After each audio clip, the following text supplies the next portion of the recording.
você abrir sua Bíblia.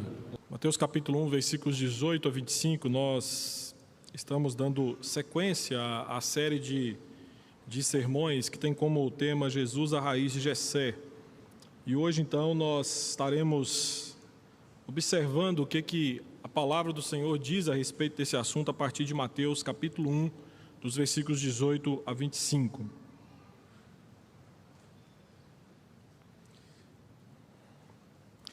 Lembrando que os outros dois textos que foram pregados foram profecias no Antigo Testamento que apontava para Jesus Cristo. E agora nós vamos então para um texto do Novo Testamento que ainda aponta o nascimento de Cristo, não apenas a predição do nascimento de Cristo, a anunciação do nascimento de Cristo, mas o próprio nascimento do Senhor Jesus Cristo. Então, acompanha a leitura na palavra do Senhor, que diz o seguinte: ora, o nascimento de Jesus Cristo foi assim: estando Maria, sua mãe, desposada com José, sem que tivesse antes coabitado, achou-se grávida pelo Espírito Santo. Mas José, seu esposo, sendo justo e não querendo-a infamar, resolveu deixá-la secretamente. Enquanto ponderava nestas coisas, eis que lhe apareceu em sonho um anjo do Senhor, dizendo: José, filho de Davi, não temas receber Maria, tua mulher, porque o que nela foi gerado é do Espírito Santo.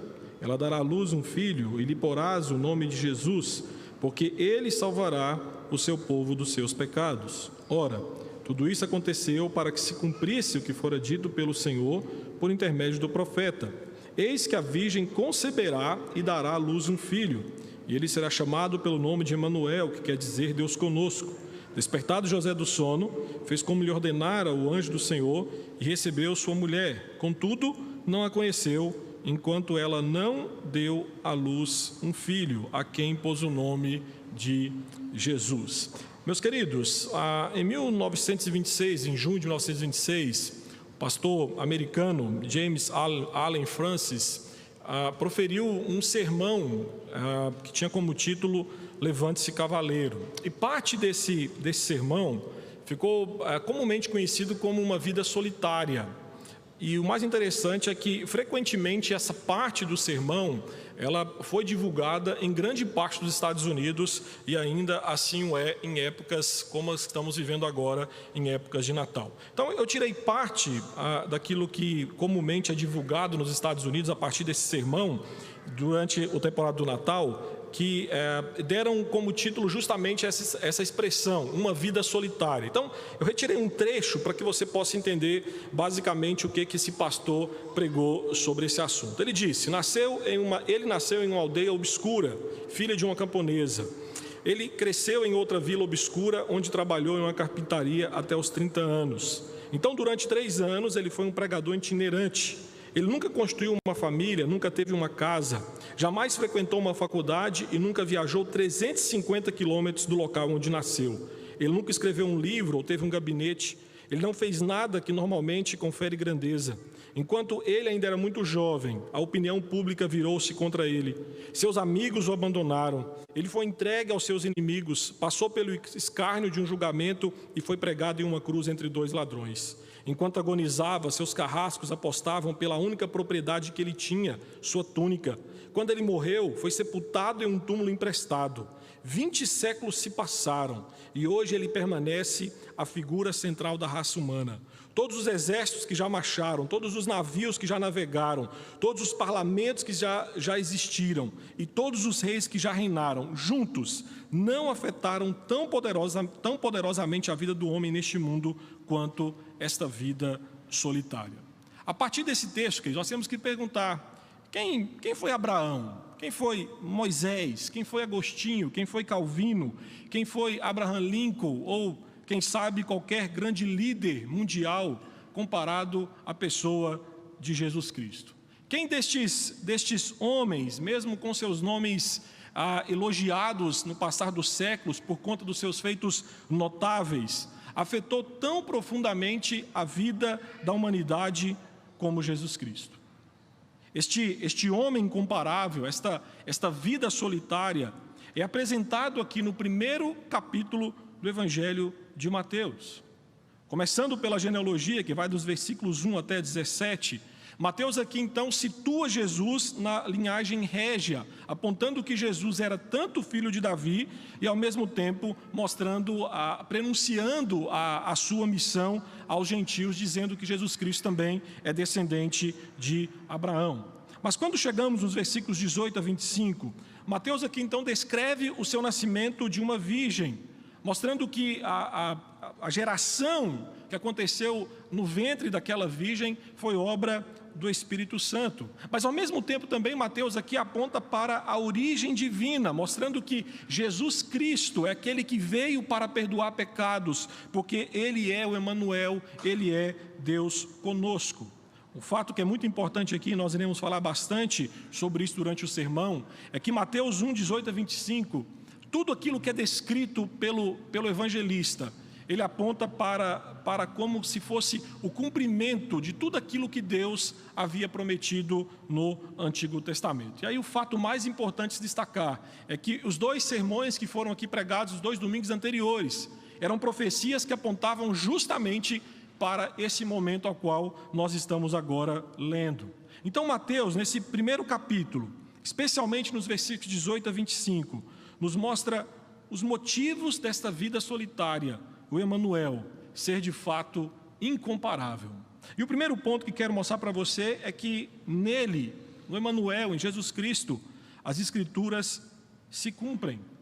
Meus irmãos, quando você começa a ler Mateus capítulo 1, versículos de 1 até o versículo 16, nós ficamos naquela expectativa, olha, qual será o filho que vai encaixar-se perfeitamente nessa linha genealógica?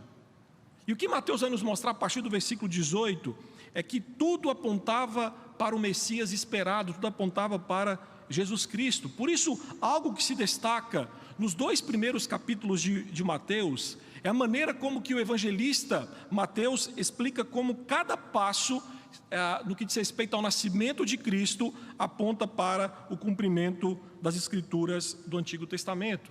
Nos versículos 22 a 23, nós temos aqui, queridos, de forma literal, porque ainda nesses 2 primeiros capítulos, algumas menções por inferência de passagens do Antigo Testamento, mas aqui nos versículos 22 a 23, nós temos a primeira de muitas profecias que Mateus faz referência a fim de mostrar que Jesus realmente era o Messias prometido.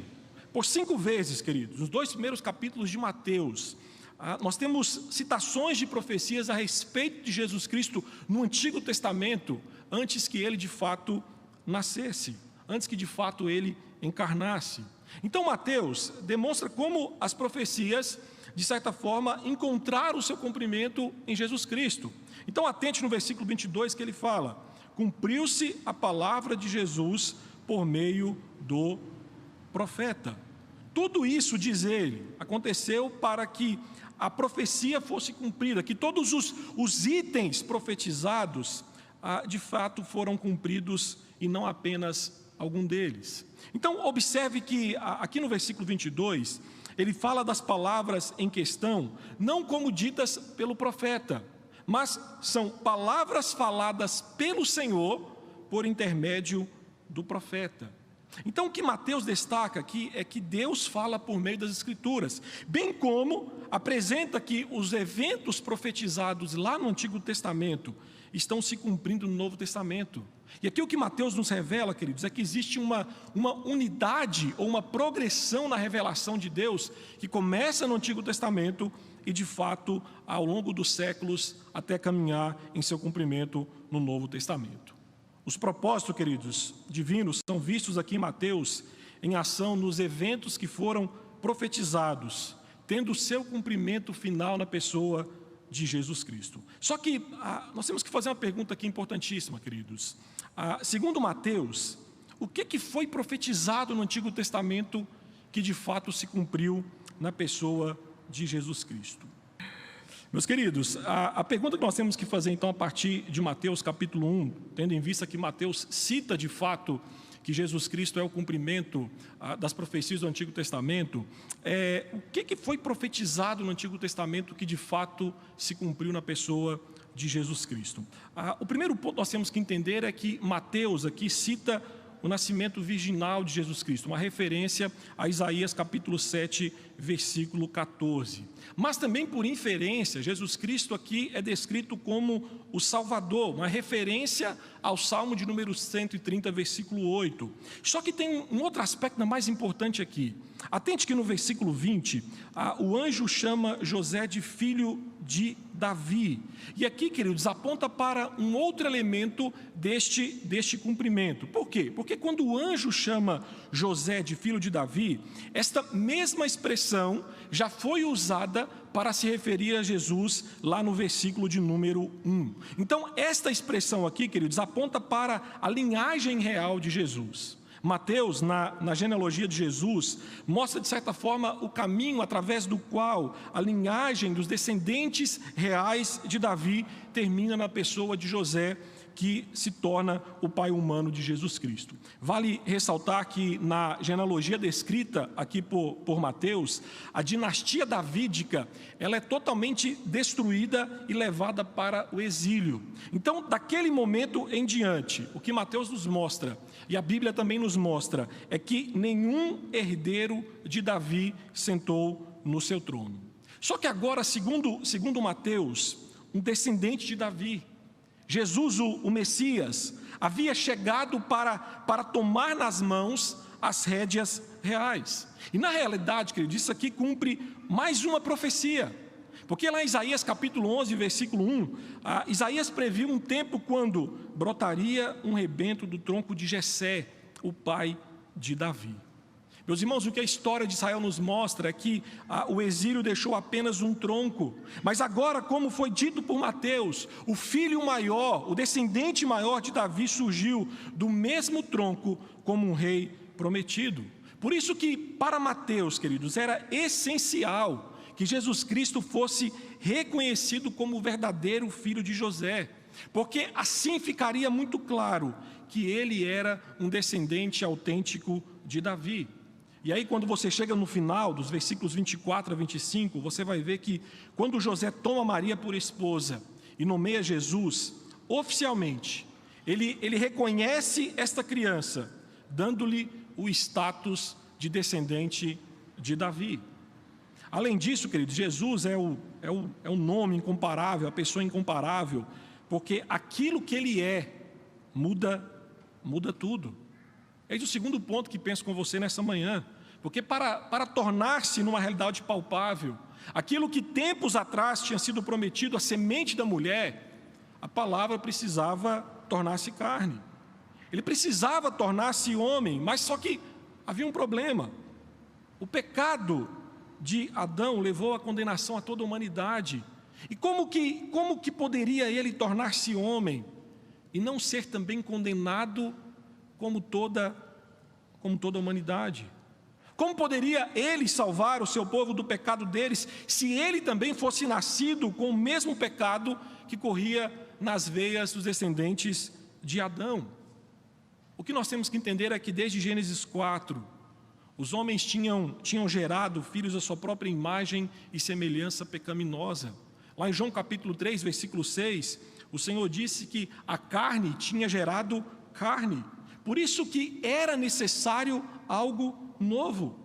Cristo teria de nascer de uma mulher, só que ele não poderia ter um pai humano para não nascer à sua imagem e semelhança. E aqui, meus irmãos, como outro Adão, como o segundo Adão, como Paulo vai nos falar em Romanos, ele não poderia ter outro pai, senão Deus. Era preciso que uma virgem o concebesse pelo puro poder do Espírito Santo, como diz Lucas capítulo 1, versículo 35, e assim desse à luz a um ente santo. Só que um ponto importantíssimo a se destacar aqui, queridos, é que o nascimento virginal, e aqui nós temos que pensar com a cabeça de José, que está ouvindo essa notícia do anjo, meus irmãos, era algo totalmente novo, não apenas para José, mas para a cultura daqueles dias, porque não há qualquer registro em narrativas judaicas ou pagãs dessa ideia de um nascimento de um Deus que se fez homem, de um nascimento virginal. Por isso que essa expressão, gerado pelo Espírito Santo, não é simplesmente outro milagre de Jesus, mas é um milagre único. Meus irmãos, é significativo que na Bíblia existem vários nascimentos milagrosos de crianças. Eu cito para você o nascimento de Isaac, é visto como um milagre do Senhor. O nascimento de Samuel é visto como um milagre do Senhor. Só que em cada caso, o motivo milagroso do nascimento está relacionado com a função que aquele homem concebido irá desempenhar dentro do plano redentivo do Senhor. No caso de Jesus, o seu nascimento virginal não foi apenas, queridos, para ser livre da corrupção propagada por Adão através da raça humana, mas também, como diz o versículo 21, para salvar o seu povo dos seus pecados. Jesus, meus irmãos, veio para lidar com os pecados, e o seu nome expressa essa significativa realidade. O nome Jesus deriva da mesma raiz linguística que o nome lá no Antigo Testamento, Josué, porque assim como Josué introduziu o povo de Deus na terra prometida, Jesus é visto como aquele que leva o seu povo a uma terra de esperança, salvando-os, livrando-os dos seus pecados. E como eu disse anteriormente, aqui no nome de Jesus Cristo, o nome Jesus, nós temos uma alusão ao Salmo 130, versículo 8, onde nos é dito que Deus redimirá Israel de todos os seus pecados. Deus prometeu, queridos, que providenciaria um resgate do seu povo dos seus pecados. E séculos depois, o que Mateus está nos mostrando é que Jesus vem justamente para fazer isso. O nome de Jesus aponta para o seu ministério, que envolve a salvação espiritual do povo de Deus, removendo a alienação que existia entre Deus e o seu povo, por conta dos pecados que o povo de Deus cometeu contra esse Deus santo. Mateus, portanto, anuncia o Deus que aceitou a vulnerabilidade, nascendo de uma criança em um mundo hostil à sua presença. E ao nascer de uma virgem, ele estava vindo como Salvador, porque Cristo assumiu a nossa carne com o propósito de libertá-la do pecado. Deus Filho se encarnando, sendo verdadeiramente Deus e verdadeiramente homem, é essencial, queridos, para a salvação do homem. O fato é que Jesus não poderia ser o nosso parente resgatador ou o nosso noivo, se não fosse carne de nossa carne. Mas há um último ponto que penso com você aqui do porquê que esse nome, a partir de Mateus capítulo 1, faz com que Emanuel seja incomparável. Porque através dele, meus queridos, Deus Pai veio até nós. Atente que no versículo 23, Mateus declara que Jesus é Emanuel. Essa designação é encontrada apenas aqui, queridos, em Mateus, no que diz respeito ao Novo Testamento, e significa, ele próprio dá a tradução, Deus conosco. Isso aqui nos leva de volta lá em Isaías capítulo 7, versículo 14, a virgem engravidará e dará à luz um filho e lhe chamará de Emanuel. Então, o filho da profecia, que era para ser um sinal de confirmação no futuro, chegou. E segundo Mateus, ele é o Deus conosco. Deus se revela, e como diz Mateus, é por meio do Emanuel. E no anúncio de Jesus, queridos, somos colocados face a face com o tema central do Evangelho. Deus que está trabalhando em seu povo desde os tempos da queda de Adão, veio pessoalmente para o meio dele. E ele veio com um propósito específico de resgatar o seu povo da confusão que o seu povo se meteu por conta dos seus pecados. Por isso nós temos que entender que o cristianismo, meus irmãos, não é um aglomerado de bons conselhos morais. Não, mas são boas notícias sobre Deus e o que Deus fez por nós. Então, como já foi mencionado, exceto Mateus, no Novo Testamento, ninguém chamou Jesus de Emanuel. E aqui em Mateus, quando Mateus cita e traduz o nome do hebraico, ele sublinha o fato de que em Jesus nada menos do que Deus veio bem aonde estamos.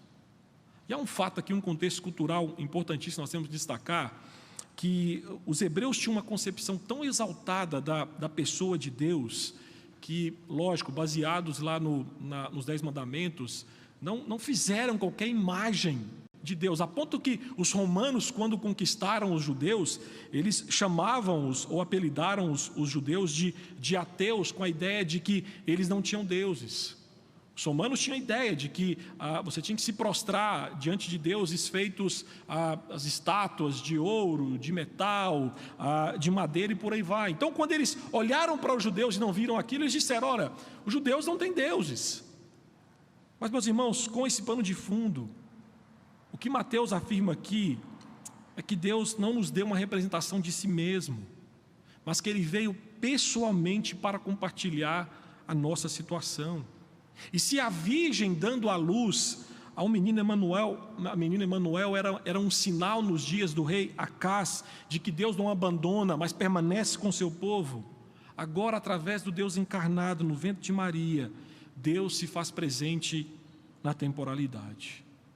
O Deus que salva, rompe as barreiras da transcendência para, mesmo sem deixar de ser santo, separado, fazer-se Deus conosco, gente como a gente, na pequenez de uma criança. Deus veio para estar conosco. O Senhor da glória, meus irmãos, se fez um amigo mais chegado do que qualquer outro, não apenas um chegado, mas de fato Ele se fez um de nós. Assim, José recebe a garantia de que o menino gerado no ventre de Maria é Deus. Ele é Deus manifestado em carne.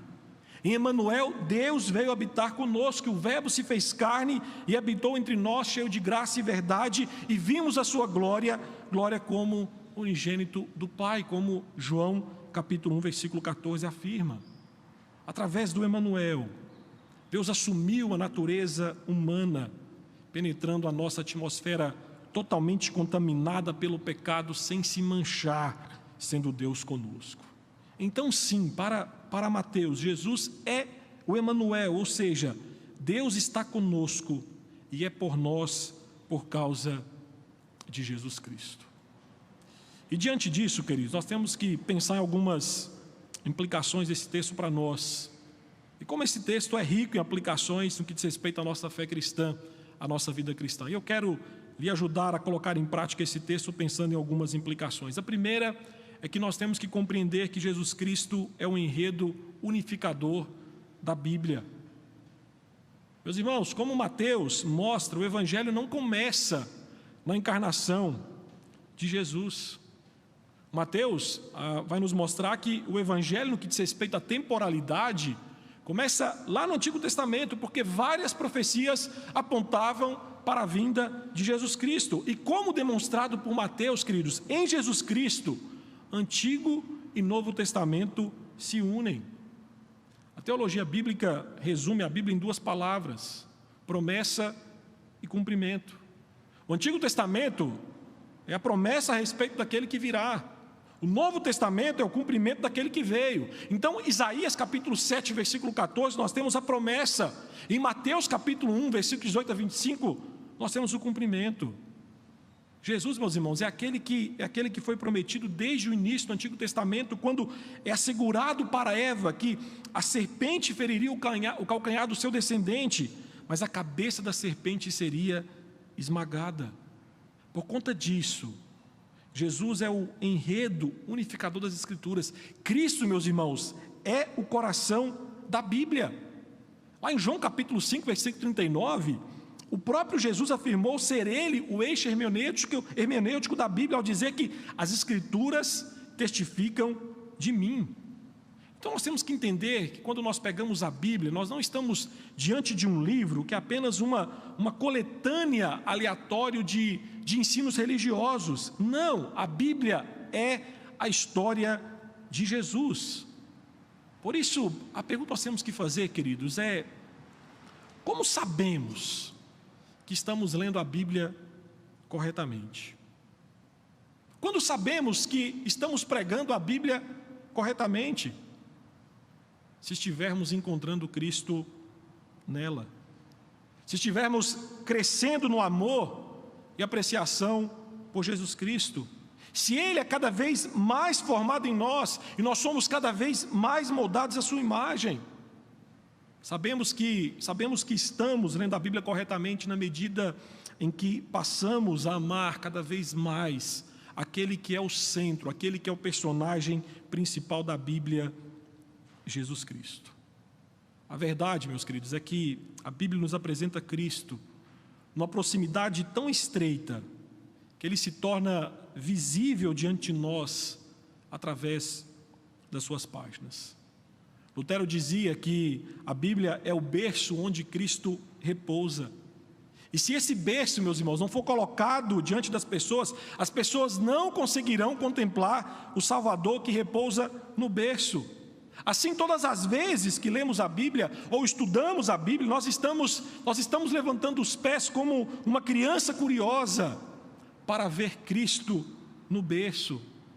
Todas as vezes que a Bíblia é pregada e exposta fielmente diante da igreja, o berço com Emanuel é apresentado e exposto diante da noiva. Uma outra implicação desse texto é que nós temos que aceitar, meus irmãos, a nossa incapacidade para nos salvar dos nossos pecados. Através do nascimento virginal, Mateus e as Escrituras nos mostram como um todo que Cristo ficou livre do pecado inerente a Adão, evidenciando que a salvação é um milagre divino. José e Maria, meus irmãos, por mais que tivessem desejado, por mais que quisessem, eles jamais poderiam ter produzido o Salvador do mundo por si mesmos. Por isso entenda que Jesus não é um super-humano que serve de exemplo inspirador para se alcançar com os nossos maiores esforços. Jesus Cristo não é um salto evolucionário, não é um desenvolvimento de várias reencarnações ou um desabrochamento do potencial interno do homem, não. Jesus Cristo é o Filho de Deus. E a sua encarnação, meus queridos, é um atestado que sempre é Deus, unicamente Deus, que em seu Filho e por meio dele salva o seu povo dos seus pecados. As Escrituras deixam muito claro, e Mateus atesta isso, que não somos nós que unimos Deus à raça humana, mas Maria e José simplesmente receberam a palavra de Deus como uma dádiva do céu. O nascimento, queridos, virginal de Cristo é um estrondoso não a todas as nossas tentativas tolas de merecer a salvação. Isso significa que, antes de Jesus ser um exemplo para nós, um modelo de amor e bondade, Ele é algo que nós não podemos ser. Ele é Salvador. Ao nascer de uma virgem, Ele não estava nos dando um exemplo pessoal, mas Ele estava vindo como o Salvador. O reformador do passado dizia que o principal artigo e fundamento do Evangelho é que, antes de você tomar Cristo como exemplo, você o aceite e reconheça como uma dádiva, como um presente que Deus lhe deu e que é seu. Caso contrário, se você não enxergar Cristo como uma dádiva, como um presente que Deus deu a homens que não poderiam salvar-se por si mesmo, Cristo será para você apenas um pouco mais útil do que qualquer outro homem com boas qualidades morais.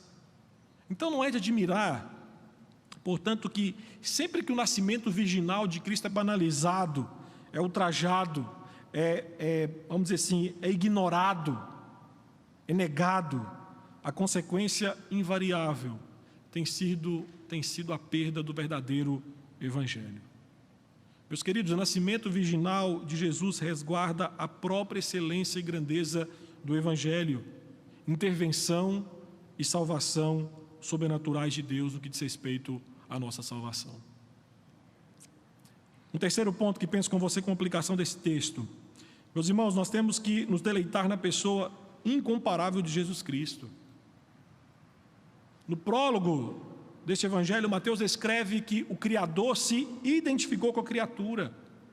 Nos fala de alguém que salva o seu povo dos seus pecados, revelando-nos que o Salvador é Emanuel, o próprio Deus conosco. E estas, queridos, são boas novas que nós cristãos, de certa forma, em nosso coração, deve proporcionar deleite e alegria. Nesse ponto, meus irmãos, é fato que quase todos nós cristãos, nós somos contentes, nós somos felizes por termos ganhado o presente, a dádiva divina, Cristo, por termos recebido a vida eterna a partir de Cristo. Mas nós temos que nos perguntar: quantos de nós nos deleitamos em sua pessoa, em sua obra, de tal forma que as coisas da terra se tornam refúgio? Quantos de nós nos alegramos tanto em Cristo que os prazeres terrenos se desvanecem? Quantos de nós nos regozijamos tanto em Jesus que os nevoeiros das dúvidas e medos desaparecem? É fato que os prazeres da vida, como família, trabalho, recreação, entretenimento, são excelentes. Mas, meus irmãos, o que é uma família abençoada? Trabalho, a recreação, uma boa música, um momento de lazer com os amigos, se comparados à pessoa de Jesus Cristo. Esses prazeres lícitos e que nos causam alegria, deleite, refrigério, se empalidecem diante da pessoa e da comunhão com Jesus Cristo. Robert Murray McCheyne, um pastor do passado, um pastor do país de Gales, escreveu sobre isto a um amigo através de uma carta, dando-lhe alguns conselhos. E parte desses conselhos diz o seguinte: aprenda muito a respeito do Senhor Jesus, para cada vez que você olhar para si mesmo, olhe 10 vezes mais para Cristo. Ele é totalmente encantador. Regozije-se em seu sorriso, sinta os seus olhos oniscientes fitos com amor em você e descanse em seus braços todo-poderoso. Deixe sua alma encher-se de um profundo senso arrebatador da doçura e excelência de Cristo e de tudo o que está nele. Sim, caro cristão, nós temos na pessoa de Cristo o prazer dos prazeres, o riso dos risos, a alegria das alegrias, a vida das vidas. Somente quando o cristão entende que a vida se encontra em Cristo, o autor da vida, nada será tão desejável como conhecer e ter comunhão com Jesus Cristo. E eu penso com você então uma última implicação, e aqui eu termino o sermão nessa manhã. Meus irmãos, creiamos que Jesus Cristo é o Deus Salvador que veio até nós. Mateus, meus irmãos, o que ele nos mostra sobre a obra de Cristo é que ela é exclusivista. E ela não se ajustava, como não se ajusta ainda hoje, a ideia pluralista de que cada um de nós chega a Deus à sua maneira. Mateus elucida que Deus veio a nós à sua maneira. O Rei eterno veio até nós, súditos maculados por conta da nossa rebeldia contra as suas leis divinas. Jesus é o próprio Deus que armou a sua tenda entre nós. Ele é o templo, o lugar da habitação de Deus, o lugar cheio da glória de Deus.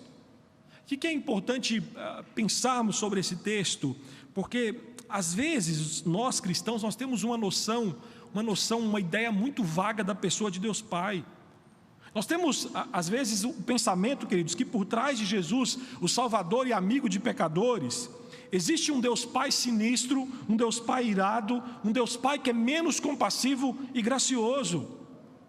O que Mateus nos mostra que isso é impossível, porque Jesus é o Emanuel, Deus conosco. Ele e o Pai são um. Ele é o esplendor, a glória daquilo que o seu Pai é. Então, em Cristo, queridos, nós vemos o verdadeiro significado do amor, do poder, da majestade, da justiça, da graça de Deus Pai.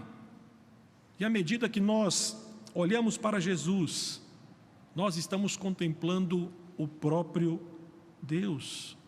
O real conhecimento de Deus encontra-se em e através de Cristo.